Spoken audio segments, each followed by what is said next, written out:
can be a great people, Kal-El. They wish to be. They only lack the light to show the way. Welcome everyone to the video. Welcome to the channel. And bonus video this week. I only posted one video last week, so I want to do at least 2 videos, but on this channel. However, it could be more, just depending upon, if there's any other, things to talk about, discuss, and I always try to add on some what solds. There will be what solds at the end of this video as well too, so you can see what we're selling around here, and hopefully they're cool, unique items that not necessarily everybody is aware that you can resell these items. So what I want to talk about though today is about negotiating, or just having that back and forth with a vendor. And we source at Goodwill, we source at the flea market, and occasional garage sale or two, not too many of those. Why not garage sales? Because it's just too far and few between, you can go to be driving around all morning, hit 10, 20, 10, 12, 15 garage sales before you finally get one that's actually decent. So I like to, definitely focus and target our efforts at the Goodwills, because they're really good here.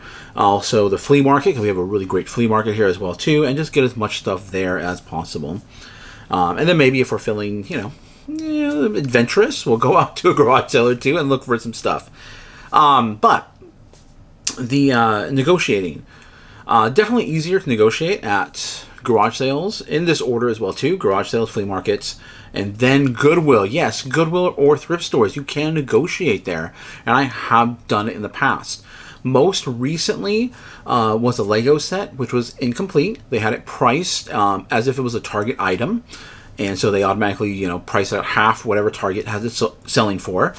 And it was opened. It definitely was missing pieces. I was able to search it. So what I did was I asked and spoke to the manager, and I told them, I stated my case, like why I think this should be discounted. He went to the back and brought it out at a discounted rate, and I purchased it. Why did I ask for a discount? It was a personal collection piece, and I was going to need to buy the extra pieces for it. So it was definitely missing pieces, and the extra pieces, were going to cost a little bit, because there was a minifigure that was missing. So, so that's one instance in when I did, and what I did to actually negotiate a lower price. There has to be a reasoning for it. You can't just be like, oh, I just want a lower price at a Goodwill. They won't do it. Although there is a hidden kind of like 20% off rule that they have. I've seen people get it before. I've seen people ask for it before. I've seen when they're dealing with a difficult customer, they just offer them the 20%. So it is out there. I've never asked for it, and I've never gotten the 20% off. At the register, but they do have that at their disposal if they need to use it. Usually to kind of like maybe de-escalate situations, or keep things moving, keep the flow of customers going through there. The other time I have negotiated is with a large bulk buy. Now, you can't really do it on one item or miscellaneous items in your cart. I do it pretty much to help them clear a whole shelf out, because the Goodwills in our area get so much items that they just don't have the shelf space for a lot of the stuff they have in the back, and they got to keep bringing items out. They can't keep, a backlog. They can't really keep a death pile going in the back of their store. They need to keep getting those items out. So when I think it is, I can make some good money, and I will also make it beneficial for them, I will make an offer. And I did that recently again on more Legos. It was a bunch of Lego friend sets, which sell for about $30 on eBay, and they had them priced at $12 a set. So I spoke to the manager again. I asked him if we can come down to about $7 a set, and I'll buy them all. So we're talking like 30 plus Lego sets here. I forgot exactly how many there were. That was a little while ago.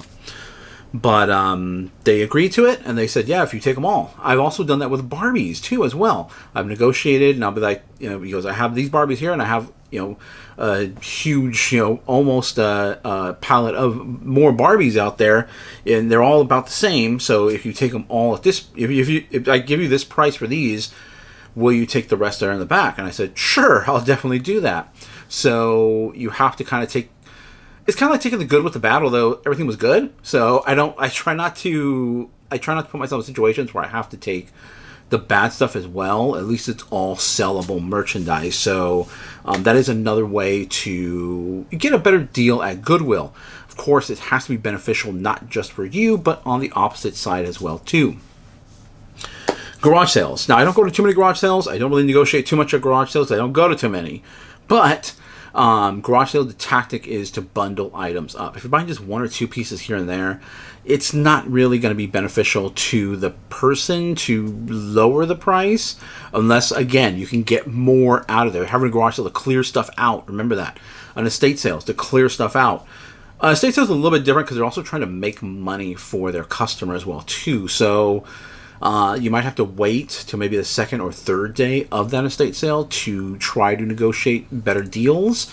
But at just a regular old garage sale, they're usually trying to move stuff out, clear stuff out. So the more you can take, you'll definitely spend more, but the overall individual unit cost will definitely come down. Now, that same tactic is true for the flea market. The more you bundle, most flea markets, people bring stuff to the flea market. They obviously would prefer to sell it all and not take it all back. So you can employ that other tactic of bundling items up to get a lower dollar amount on each individual unit. You can, though, you have more success in negotiating on individual pieces at the at the flea market, with different vendors that are there. Now, I go to the flea market quite often, so I've gotten to know a lot of people there. I know who I can negotiate with, who I can't negotiate with. I know, this person gets a lot of electronics, this person gets a lot of toys, this person gets a lot of household items. So I'm kind of familiar with the lay of the land, basically. And I already know, who... And they know what I do as well, too. So it's not like I'm keeping anything hidden here. They know I'm going to sell items online. So they know I got to get a good price. Not all of them will necessarily give me a good price. Sometimes I do have to walk away, and I do not use that as a tactic. I do not use the walk away as a tactic for negotiation. My intention, if they cannot meet me at the price that I would that I need to pay, would like to pay, then the walk away is to walk away, and that's it. Move on. Sometimes I will, see vendors, and I'll shoot prices out, especially if they're new, and just kind of get a feel for what they're pricing items at. You have to remember, though, at the flea market, these people, this is like their job. This is how they're earning money. So you also have to take that into consideration as well, too. And they know they're not going to just give away stuff. They know the value of these items, too. They can look stuff up just as easily as you can. So you're not really going to necessarily, pull the wool over someone's eyes at the flea market. They know what they're doing. And they're going to make money on the stuff that they're selling. The hope is that maybe, and I tend to gravitate more towards locker buyers, because for the most part, I will get a better deal there because they're trying to move all this product. And I hope that, they didn't buy it, the locker at a price where, they're not going to make money back. I hope that they can make money as well, too. And I hope I can, help them, move product that they want to get rid of, because I can take it, I can put it online and get a more broader audience. But just, when you are negotiating with price, especially at the flea market, these people, this is their job, they are trying to earn money as well too. So just be respectful with it. There's no reason to get mad. Sometimes in my videos I'll mention, I'll just throw it out there like that price is way too high, or they're asking your eBay prices, but they have a right to do that. They can ask whatever they want at the flea market. I was just there and I asked the guy about a game which I know sells for $50. It was a brand new sealed copy of Command and Conquer from 1998, I believe, not 100% sure, but he wanted $100, and I thought about negotiating on it, but I was like, no, I'm not going to, just way too far apart. So if we are way too far apart, instead of even countering with an offer, unless they ask me to counter, which they have done that before, if they ask me, I'll shoot my best offer, and I'll be like, I'll usually approach it with, I don't want to, I don't want to tell you I can't pay that much. My offer would be way too low. I can't, before I shoot out a number, but I have shot out a number before, and they were like, we either meet somewhere in the middle, or we just don't make a deal. So, but no reason to get upset or mad about it. Just move on. There's plenty of vendors there. Everybody's there to sell stuff, and there will be someone else that, where the prices can be, can be more negotiable, or they're just flat out good, you know, and there's no negotiation necessary. Negotiating does take time, so definitely keep that in mind. You know, sometimes some people like to move through there quickly and just to get what they want and move on. Some people, you know, like me, I do try to negotiate, and I definitely recommend it as well too. Why do I negotiate? Because, like I was saying, for the Lego set, it was a personal collection piece. I knew I was going to have to buy some extra pieces for that. When I'm at the flea market now, negotiating there, or even at, you know, even at the what do you call it? Anywhere where I negotiate. There's a lot going through my brain and a lot going through my mind while I'm trying to get a price point that makes sense for me, as well as makes sense for the vendor as well too, or whoever's selling. And what's going through my head? Well, this week I had to refund just a little over $200. There was something lost in the mail, which was a $100 item. 2 shoes came back. They said they didn't fit. So that's another, you know, some more money is going out. Yes, that money was profitable, but still, nonetheless, I still have to refund that money out of money that I've already probably used to buy more inventory or something from previous weeks. So that money is still coming out of the profits from this week. So while it's not necessarily a significant loss because I didn't buy those items, it's still something, right? There's still money leaving the account. So I have to take that into consideration. I have to take losses into consideration. Things are lost in the mail. Things get broken in the mail. I have to be thinking about that when I'm buying items now.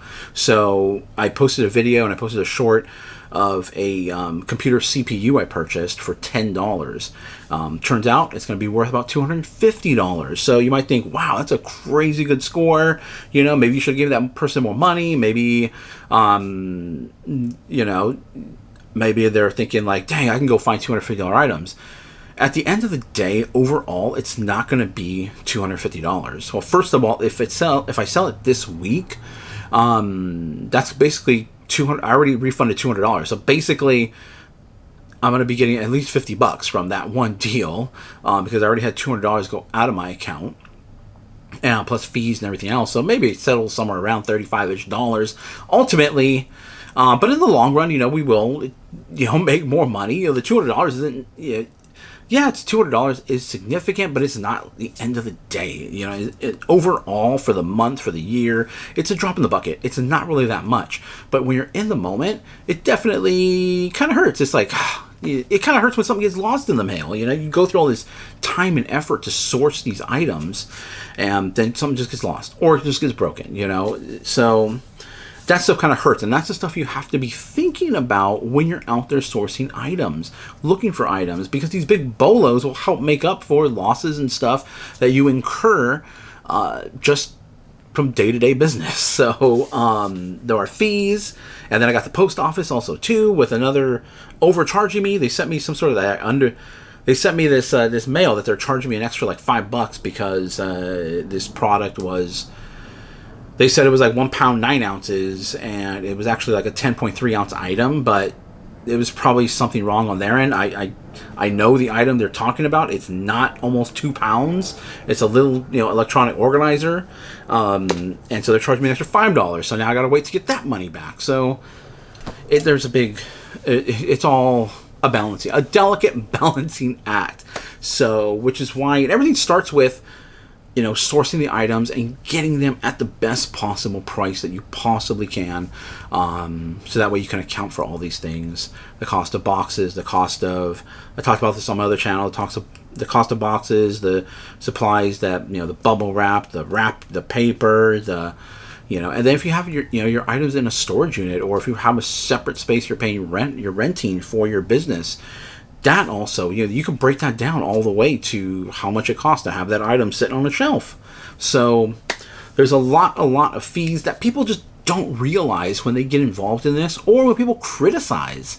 There's a lot of criticism of resellers. A lot of people attack resellers and think they're evil. I posted a video about, you know, evil resellers.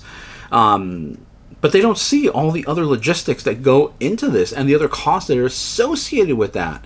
You know, people that have employees and stuff that they have to pay and everything. So there's so much cost involved, which is why we got to get the price down on each individual item that we're purchasing, you know, and so that way we're making profit. We're making money. If we're not making money, we're not going to the flea market. And what happens if we're not going to the flea market? We're not buying from those vendors. We're not going to the garage sales to buy from people to help them. We're not going to Goodwill to buy items from Goodwill to help them. A lot of people think Goodwill is, you know, there for, yeah, they are there to help provide a low cost to the community, you know, those who are, you know, in need. But the Goodwill's primary mission is to raise money for their mission, you know, whatever their mission is. Now, you can ask them at the front desk. They'll know what their mission is, you know, what the money goes to. It goes to something to support a cause. And that's primarily, you know, what they're doing, what they're using the money for. Okay, let's look at what's sold. Okay, so my goal is to get this video out today. Today's Saturday, so I'm trying to get this out today. I'm making the video on the day. I'm trying to get it out. I prefer to make the video, you know, the previous day, but I was busy. Got a lot of stuff going on. You know, you work a lot. You know, when you're betting on yourself, you work a lot more than you would at a normal job. So the easy money is to work a 9-to-5 job. The harder money is here. So obviously, you know, I get a lot of flexibility. There's the opportunity to make a lot more money. You know, also, you know, opportunity to lose a lot of money. But there's also for me, it's, you know, we're making money, we're doing good, and the flexibility that comes along with it. Whether or not I have to work more, I can choose when I want to work. If I want to work late at night, I can work late at night. If I want to work first thing in the morning, if I need that middle day off because I got to pick up kids or stuff like that, which I do, pick up kids and, you know, drive people around, groceries, all that, I can do that during the middle of the day. I don't have to do it after 5 o'clock when I'm out of work. I'm not bound to a schedule. Except on Mondays. Mondays I am, because I still have a commitment to the hospital on Mondays, which I would prefer to keep, get it out of the way on those days. Okay. Let's see. So, first item here is a vintage manual stopwatch. Now, I sell a lot of watches. I definitely look out for these manual wind watches, automatic watches. They do really, really well. The stopwatches are okay. You know, they're not the best. And this one sold for, you know, $13.95. We picked it up for a couple bucks at the flea market. Would I get it again? You know, if I'm bundling things up, I would definitely throw it into a bundle. As far as an individual item, I would definitely leave it behind. But look out for manual wind watches. Look out for automatic watches.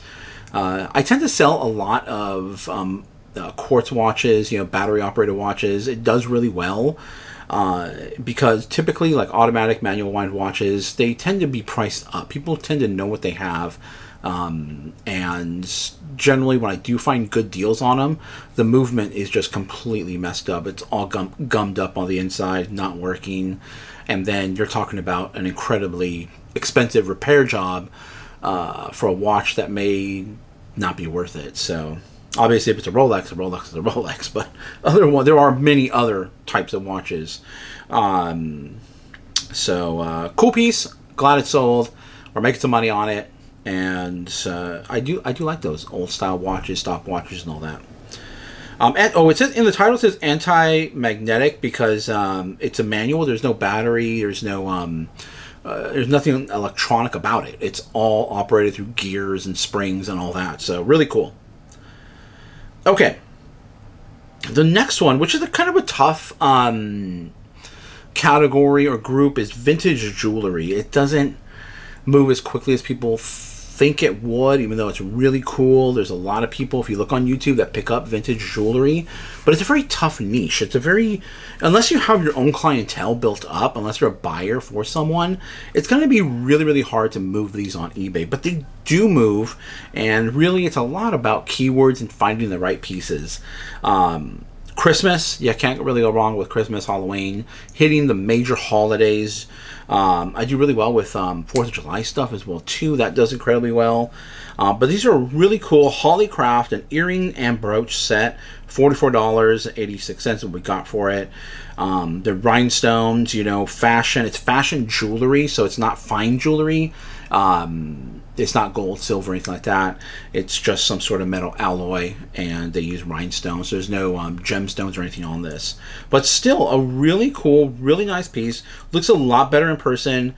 Definitely vintage brooch. It's a whole set, so obviously if you can get a set, really good. Usually, typically, you would see necklace and earring sets, but there's also brooch and earrings and necklace, and yeah, mix and match type of sets. So really cool.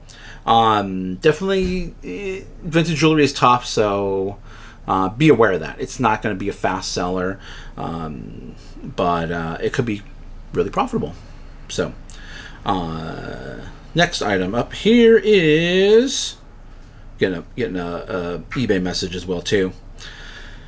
A Yoda plush here, really cool. Now this isn't anything old or vintage. This is actually from Disney Parks, the Galaxy's Edge. That's the name of the Star Wars land that they recently built for Star Wars, recently as of a few years ago. But really cool, just a nice plush. Obviously, you guys know that I do pick up a lot of Disney Park stuff. I definitely look out for it. It does have a little bit more of a rarity to it because you have to be at the parks in order to find this stuff. Doesn't necessarily mean it's going to be incredibly valuable, but it still moves and it has a bit of a exclusiveness to it. So really cool. $17.53 is what we sold it for. Okay, next item, candles. I do sell a lot of candles, and candles are fairly popular. I don't know if you guys have been to a Bath and Body Works recently. They have some pretty cool candle, not necessarily the candles, but the containers the candles are in. I mean, they're really doing an amazing job for this coming holidays. You know, they have some amazing Halloween ones. They stand on their own. You don't even need a holder for the candle. Just the candle container itself kind of holds up as really cool decor. So candles are incredibly popular. The main problem is they're going to go for right around this price point, between $15 and $20. Pretty rare they go above that, but they can. Yankee Candle, obviously pumpkin spice, we're hitting the season right now, so you definitely don't want to pay too much. I will pick them up when they're around $2 to $3-ish. $5 is kind of pushing it, because they are going to be, they usually are pretty heavy and they will take a little bit to ship, but they still sell. They still sell incredibly well, especially if you get the scents, especially you get the ones that kind of follow the seasons. They do really, really well. I was just at Goodwill the other day, and they had some Bath and Body Works ones for Christmas, but they had them priced at $9 something cents. So that's definitely no way. We can't pay that. We have to get them for under $5, and preferably around the $3 mark. Okay, next item here is, I don't think I have to tell you, Swarovski crystal. Look out for it. You have to look out for the little swan that's etched on the bottom. That is their symbol. So look out for it. Really cool. They do a lot of these little figurines. Be on the lookout. These ones pop up a lot. I tend to find them sometimes they'll do jars full of little figurines. And I have found multiple Swarovski crystal ones in those bins and jars, or they'll put them in baggies. They won't necessarily be looking for the actual symbol. They'll just group them together with a bunch of other figurines. So you can definitely find them that way. I believe this was in a bag as well too. So definitely keep your eye out for them. A little tricky because the sign or the symbol can be pretty tiny. So, but a good sale, like $25 just because it's Swarovski. There are other ones that are just generic, maybe made in China type ones that are equally as good. But because this has the little swan, it goes for about $25. So keep your eye out for that little swan etched in. Okay, another cool, unique item, CPR training dolls, mannequins, whatever you want to call them. This was a baby. There are like full-size ones, but then you're getting kind of shipping-wise. You're talking quite a bit there in shipping. Generally, I prefer these littler ones, the baby ones. They do incredibly well. $45 is what they just typically what they go for on average. So if you can find them out there, typically they'll be priced really low. They might be hiding in the doll section of Goodwills, or you might just see them laying out there with a bunch of toys at a flea market. definitely keep your eye out for them. They do incredibly well. Make sure they're in decent condition, because they're made of plastic, or maybe, I don't know, some sort of a plastic thin material, so they can wear out or get sticky or be weird. So definitely keep an eye out for it. Test it out. But obviously, you probably won't be testing it out as a CPR device, but these are for training. You don't necessarily need to. I didn't test this out for, to see if it works CPR wise. I just checked it, compared it to other pictures, made sure it looked good, and we posted it, and we got it sold, and it's out the door. All right. I think I hear Amazon here. I got an Amazon order coming in, so I'm going to go get that from the front door before any porch pirates come. Knock on wood. Always knock on wood. But thank you guys for watching. I hope you guys appreciate the video. I hope you guys appreciate, the extra little bit, of talk regarding resellers. I know this, one of the reasons why I want to put more stuff here is because it's more just geared towards reselling, and maybe not so much entertainment-wise, but at least, hopefully, if you are a reseller, this information does help you, and it reaches you. It reaches you, of course. Trying to give views. That's what I'm trying to do. But hit the thumbs up, like the video, subscribe, comment down below. Let me know what you guys think about my comments and the items I sold.